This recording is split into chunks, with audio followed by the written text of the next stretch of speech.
All right, welcome back to Shadow Shorts. If we've never met before, my name is Jeff Echols. I am a senior advisor and the head of marketing for Shadow Partners. And every weekday afternoon, I bring to you a conversation with an expert or thought leader in the realm of innovation for the built environment. That means I get to talk with people in the AEC world, in the CRE world. I get to talk with startup founders and investors and educators and all across the board. It's a really fun time for me because I get to learn as we have these conversations, and I get to hear about some really great concepts that are really pushing the agenda of how to make the built world better as we go. And so today's conversation will be no different. I'm joined today by the CEO of Occuspace. His name is Nic Halverson. And a little bit of backstory, we're going to jump into this in a minute, but every once in a while, when the leaders, KP Reddy and Matt Ullman and others from Shadow Ventures, they're considering an investment. They're looking at a startup. They're kind of doing their due diligence. If it's in my wheelhouse, they may shoot it my direction, say, "Hey, what do you think about this?" And this case is no different. They shot it my way, and I said, "I don't know anybody that's doing this. I don't know anybody that's looking at this at the level that they're looking at this." So I don't want to give too much away. Nic, welcome. I'm really interested to get into the origin story and understand why you're doing what you do in the way that you do. But like I said before we got started, I was really impressed with the approach that you're taking with Occuspace. Yeah, thank you so much for having me, Jeff. I'm really excited to chat, and I'll dive into that origin Yeah. story.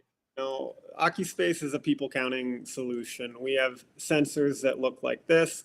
You peel off adhesive on the side, flip out these prongs, plug it into an outlet, and we look at all the Bluetooth and Wi-Fi signal data in the area and estimate how many people are there with about 93% accuracy on average. Every sensor covers about 3,000 square feet of space.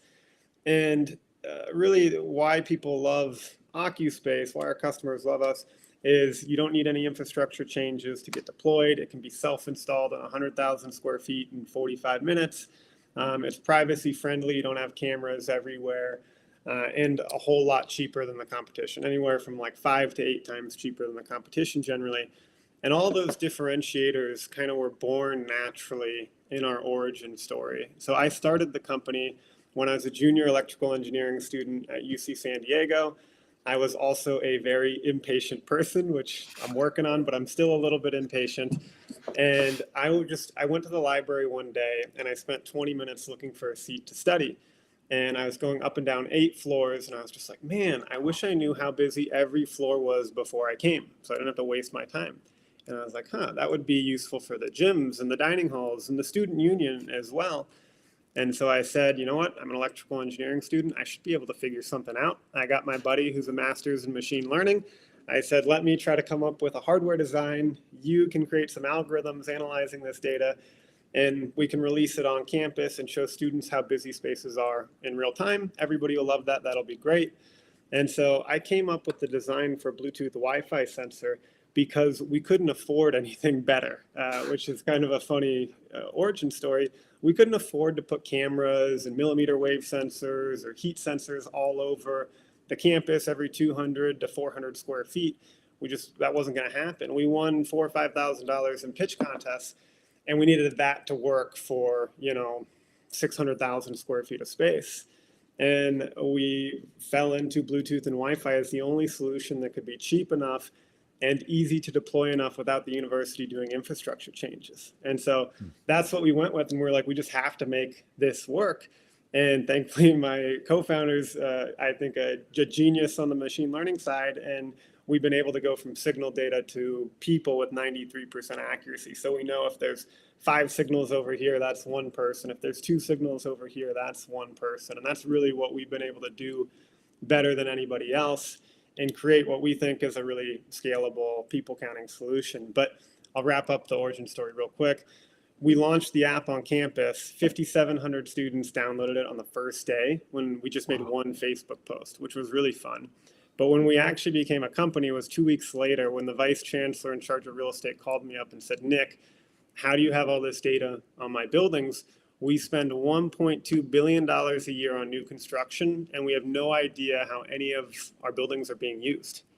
And that was the like, oh my gosh moment. Like, how can you spend that much money, $1.2 billion a year, and not have data on how your spaces are being used? And I thought, kind of parallel to the digital world that I was more familiar with, I was like, I would spend $25 a year on a website and I have data on how many people come, where do they click on, how long do they stay. And so can Occuspace kind of be that web analytics for the physical world and help people with their real estate decisions with a more data-driven approach? And so that's the birth story of Occuspace. Yeah, I like that, the web analytics for the physical world. And so, we were talking before we got started. I'll be on campus tomorrow. Class starts today, technically, but the classes I teach are meet Tuesday, Thursday. So I'll be on campus tomorrow. My background is architecture. I've worked in A and AE firms for 30 years.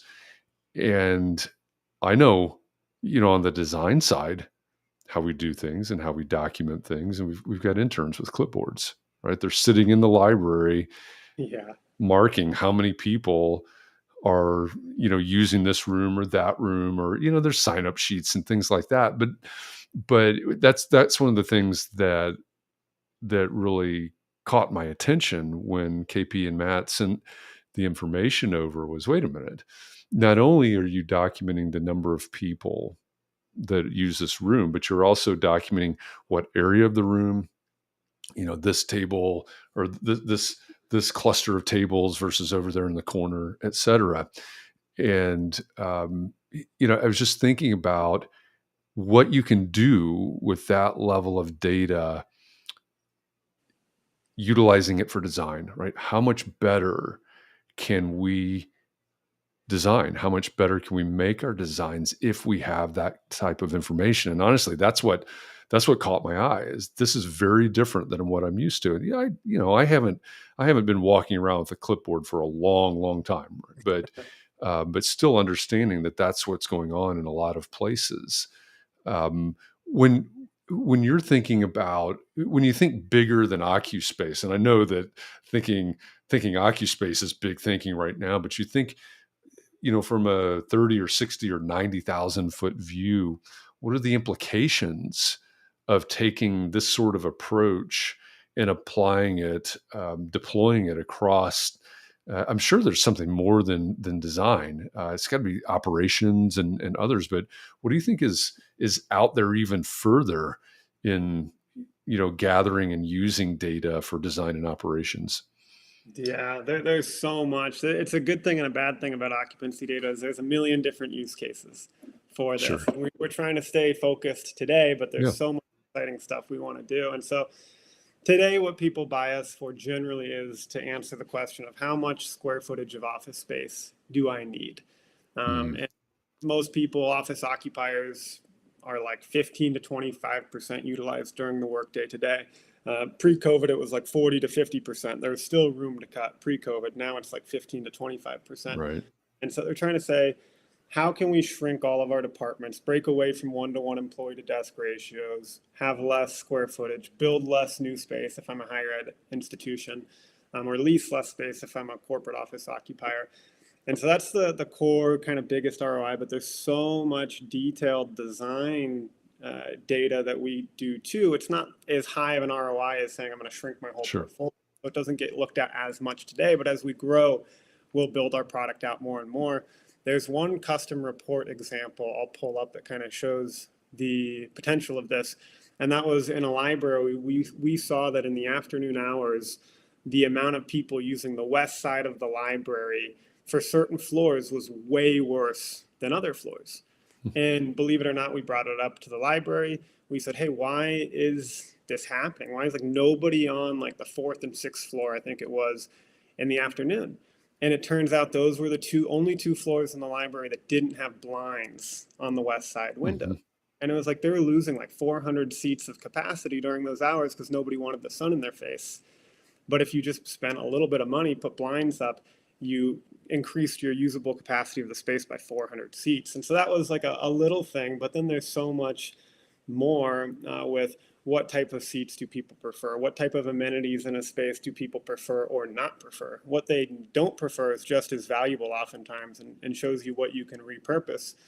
And then there's energy efficiency integrations into HVAC, using demand control, ventilation, which can reduce energy costs 10 to 15%, which is great. But I always say the greenest building is the one that's not built. And so we're helping our higher ed customers not build new buildings, which is the most exciting thing that we do, honestly. If you can increase the efficiency of your existing portfolio that much that you can not lease a new space or not build a new space, I love to see that. Someday we will have a tool, and my hopes and dreams is we'll have enough space monitored that you as an architecture firm or any in-house or contractor can upload a CAD file or a floor plan design of a space with an address of where that space is planning on being built. And we can actually project how people will flow throughout that space, how it will be used, how much time will they spend in different areas, how many people will go to this building and how they walk throughout it. That's the kind of potential that we have. We're scratching the surface on today, but maybe you don't even need Occuspace sensors at some point in the future. We'll just have so much data on so many hundreds of millions, billions of square feet of space where we can kind of project that out in the future. And my last very long-term thing is the retail vertical. I love the retail vertical. I imagine running an e-commerce company without web analytics. That's how I feel retailers are running their brick and mortar stores. They don't know how many people come in. They don't know what their conversion rate is. What about how people move throughout a store? What about when a store gets busy? We did a pilot that showed this. When a store gets busy, the conversion rate dropped 18% in the pilot, and the transaction size dropped 38%. And so people come in, they either leave or they come in and just get what they need. This was a grocery store for dinner tonight, do self-checkout and leave. And so people, a lot of brick and mortar owners and managers don't even understand how their business is actually functioning. They don't have the data to make better staffing, operational layout decisions to improve those outcomes. So that's a handful of things I'm pretty excited about. Yeah, and those are all great things. One is I thought you were headed in a certain direction on one of your comments, but I was wrong. And we were talking before we went live about one of my student projects from a few years ago. So if you're listening and you don't know this, I teach pro practice in architecture school, and I run the graduate class like a startup incubator. And I had a student that did something similar but different. It wasn't occupancy data; it was really energy data that they were collecting, but it was very granular, similar to Occuspace. And they're creating a dashboard so you could see how you're building, right? The greenest building, it's already there. We don't have to build a new one.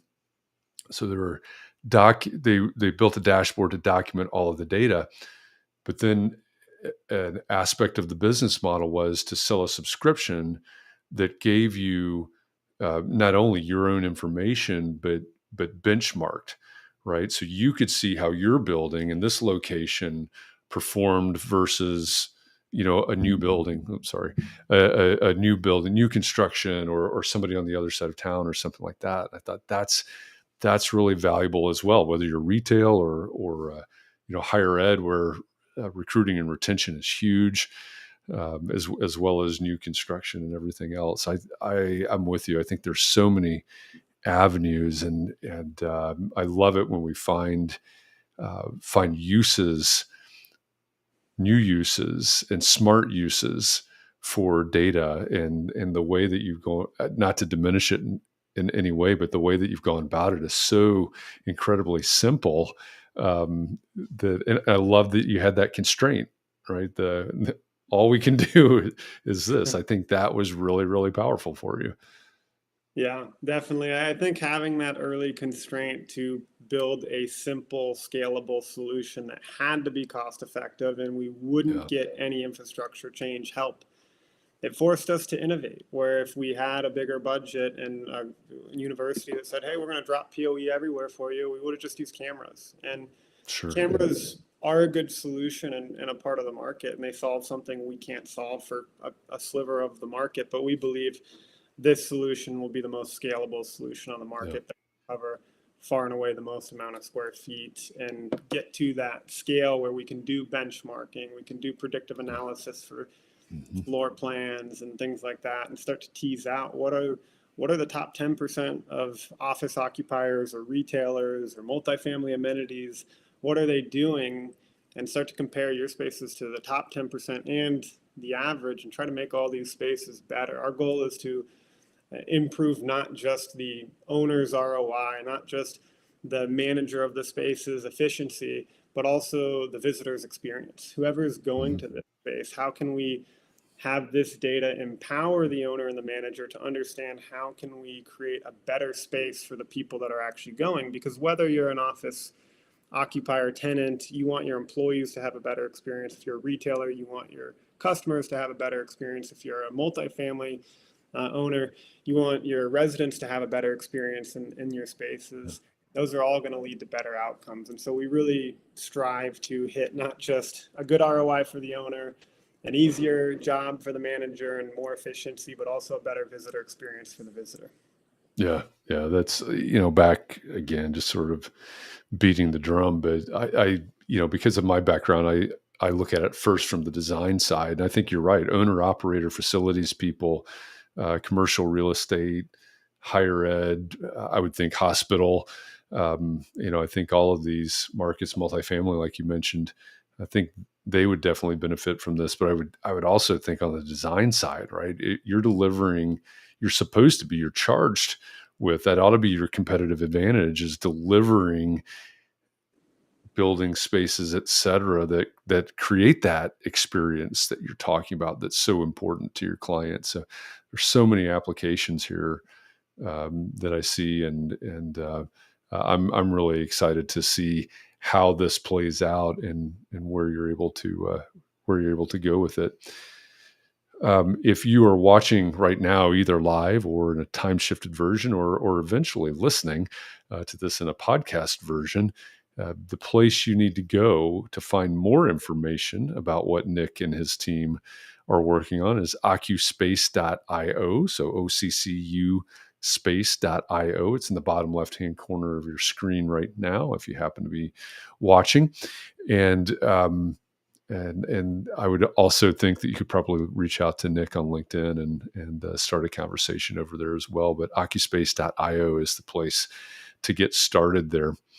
And if these types of conversations pique your interest, if you say, this really, I'm imagining some ways to use this, or I want to know more about this, you think about the benefit of going to conferences. And it's always the conversations in the corridors where the most value comes about. It's a conversation with Nic. It's a conversation with somebody else. Shadow Summit is coming up. It's our 7th annual Shadow Summit. We call it a summit rather than a conference because the conversations that happen there are meant to set the agenda for innovation in the built environment as we look towards the end of 23 and 2024. They're going to be, we just had a meeting about this morning. I think we have one open slot, maybe not even that speaking slot, but we're going to talk about industrialized construction and generative AI and electric vehicles and of course venture and economy and things like that. Data, use of data, gathering of data. If those types of conversations are important to you, go to shadowsummit.com. There's a button at the top. I don't have the number off the top of my head, but there are a few tickets left. It is purposefully small, 200 tickets total. That includes speakers, that includes sponsors, that includes the shadow people, the people in the shadows. It's everybody, 200 tickets. So find the apply button at the top of shadowsummit.com and apply for a ticket, apply to purchase a ticket, and join us in Atlanta, October 24th to 26th. And maybe we'll talk more about Occuspace in Atlanta for a Shadow Summit. Nic, it's unfortunate that these are Shadow Shorts because this conversation could keep going for a while. I'd love to pick your brain more about what you're working on, but I thank you a lot for this conversation and the time you're able to spend with me here today. Yeah, thank you so much, Jeff. Really appreciate it. And hopefully we can do it again sometime. And I'll see you at the Shadow Summit for sure. Absolutely. Sounds great. Thanks All a right. lot. And for all of you that are out there watching and listening, thank you. I'll be back again tomorrow, noon Eastern, with another conversation with an expert or thought leader in the realm of innovation for the built environment. Until then, have a great day. I'll see you tomorrow. Thanks, everybody.